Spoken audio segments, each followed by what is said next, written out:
कल रात का लगातार बारिश के कारण एमएम तराई पिकनिक स्पॉट पूरी तरह ढह गया है guys.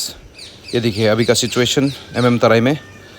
Local people are advise not to travel near MM Tarai river. It's very dangerous situation there, high alert, so stay safe, stay alert.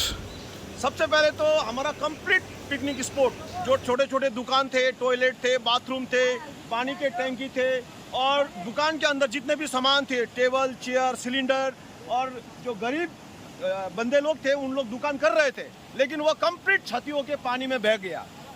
तो यहाँ कुछ भी नहीं रहा उनका, तो अभी पिकनिक स्पॉट का कोई नामो निशानी नहीं है।